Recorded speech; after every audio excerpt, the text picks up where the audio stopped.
You feel it, don't you? That quiet war in your own head. The thoughts that turn against you.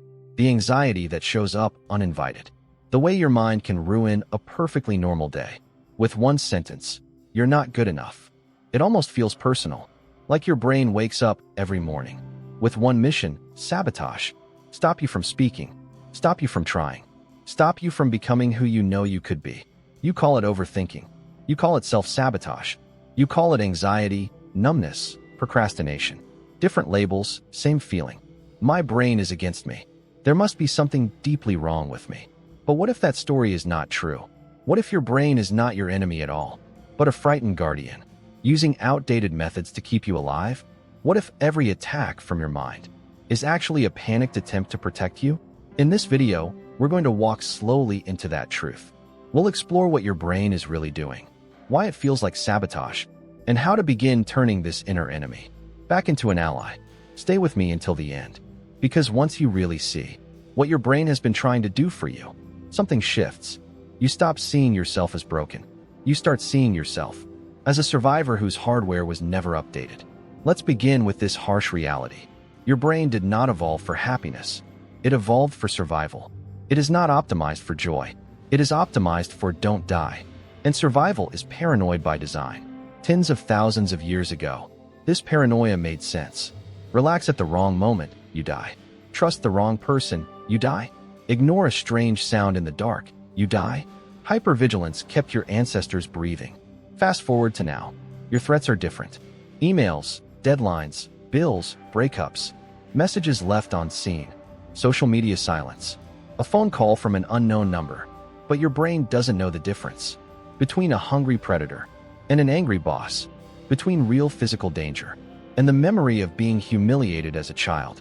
It reacts first, thinks later. Inside your skull, a tiny almond-shaped structure called the amygdala sits like a smoke alarm. It is ancient, fast, emotional. It does not care about nuance, only about danger. When something reminds you, even faintly, of past pain, the amygdala does not ask, "Is this still happening?" It simply screams, "We've been here before." Run, hide, attack, freeze, heart racing, stomach tight, thoughts spinning in rapid loops. Your body prepares for impact, even if the only impact is sending a message or speaking your truth. Above this alarm system, you have your prefrontal cortex, the more rational, planning part of your brain. It can see long-term, weigh options, hold multiple perspectives. But when the amygdala fires too loudly, it hijacks this rational system. Blood flow shifts. Thinking becomes foggy. You know, logically, this reaction is too much, but you still feel trapped inside it. So why is your amygdala so jumpy? Why does neutral life feel like a battlefield? For many people, the answer lives in one word: history. Not just history in general, but your very specific history. Your childhood, your first relationships, your first experiences of shame, fear, rejection. Moments your body remembers, even if your mind does not.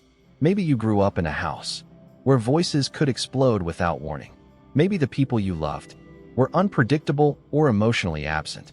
Maybe you learned early that being too visible, too loud, too needy came with a cost. Imagine a child in that environment. Small body, huge feelings, limited power. What can they do to stay safe, or at least safer? They adapt. They learn to read micro-expressions.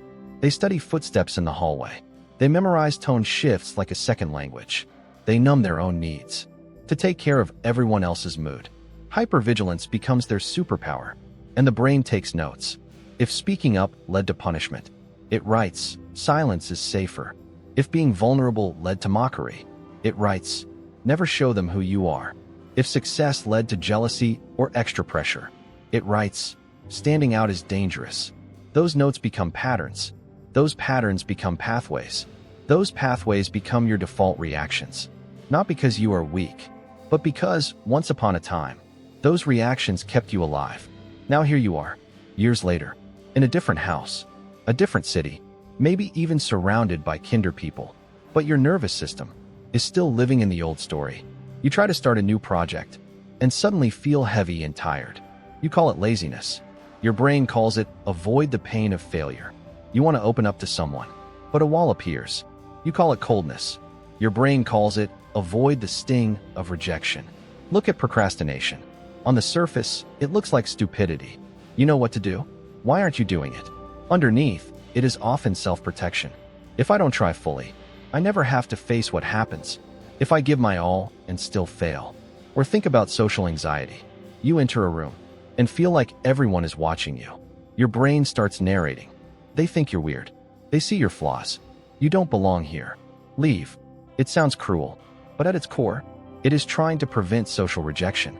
In tribal times, being cast out meant literal death, so your brain treats awkward silence like exile from the tribe. This is the tragic irony. The same systems that once protected you are now suffocating you. Your brain is running ancient software on modern situations. It chooses safety over growth every single time. So no, your brain is not against you. It is for you. In a clumsy, outdated, sometimes destructive way, it loves you in the only language it was taught: fear and control. The good news is that your brain is not made of stone. It is plastic, changeable, capable of learning and unlearning until your very wiring starts to tell a new story.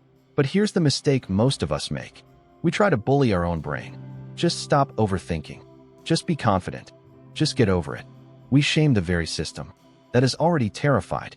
Imagine a scared child hiding under a table during a storm.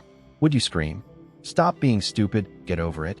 Or would you say, "I know you're scared. I'm here. You're safe with me now"? Your brain is that child. That is the energy you must bring to your own mind if you want it to relax. Not more violence, more understanding, more safety. So, how do you do that practically? First step, catch the moment your brain goes into protection mode.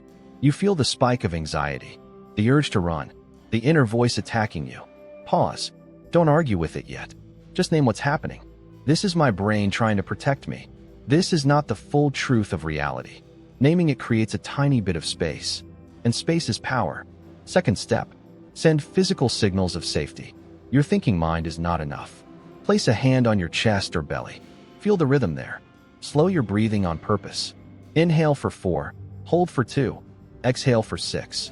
As you breathe, you can quietly say inside, "I know you're scared. Thank you for trying to keep me safe. Right now, in this room, we are not in danger." Your body needs to hear this again and again. Third step, gently question the story. When your brain says, "Everyone will laugh at you," ask, "Who is everyone?" When it whispers, "You always fail," ask, "Always? What about times I didn't?" You are not fighting your brain here. You are updating its data.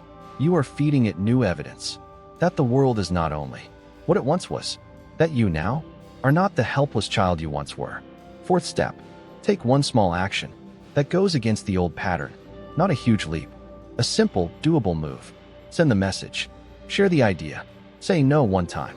Speak one honest sentence. Afterwards, don't rush past it. Notice that you survived. Maybe it was uncomfortable. Maybe your heart pounded, but you made it through. Anchor that truth. I did something different, and I'm still here.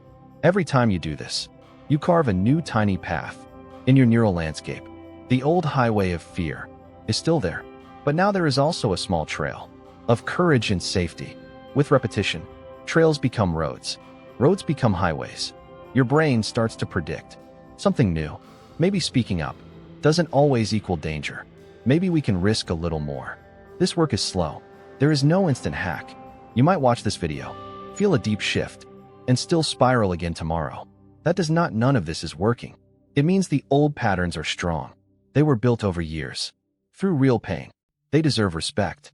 Even as you replace them, be patient with yourself. Impatience is just another form of violence toward your own mind. There is also a deeper layer to all of this. Beyond synapses, beyond hormones, there is the question, who are you? Behind all these patterns? You are not your anxiety. You are not your overthinking. You are not your avoidance. You are the awareness that can see all of these happening. You are the quiet witness behind the storm. In that space of awareness, you can speak to your brain differently, not as a victim, not as a prisoner, but as a compassionate leader. You can say, "I hear you. I know why you're scared, but I choose our next step." Some people call this presence. Some call it consciousness, soul, higher self, whatever name you give it. This is the place where your brain stops being the ruler, and becomes an instrument. Your brain is not against you. It never truly was. It was against pain, against humiliation, against abandonment. It has been standing guard for years, at the gates of your life. Today, by listening this far, you have already done something radical. You have turned toward your mind, with curiosity instead of just hatred. That is how wars end, not with one grand explosion, but with a choice to listen. If this spoke to you, you don't have to walk this alone. This channel exists for minds like yours, intense, vigilant, exhausted, but still searching for peace. You are welcome here.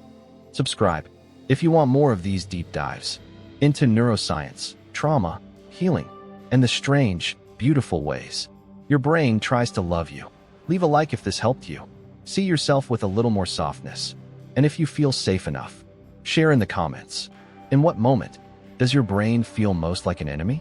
Sometimes, putting it into words is the first step toward changing the story. Your brain kept you alive. Now it is time to teach it how to let you live. Not just survive, not just avoid pain, but move toward a life that actually fits who you are. It will resist. It will cling to old alarms.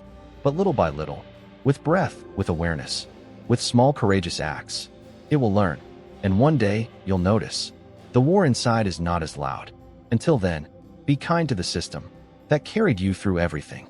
It is not your enemy. It is a wounded protector, finally being shown a different way to be.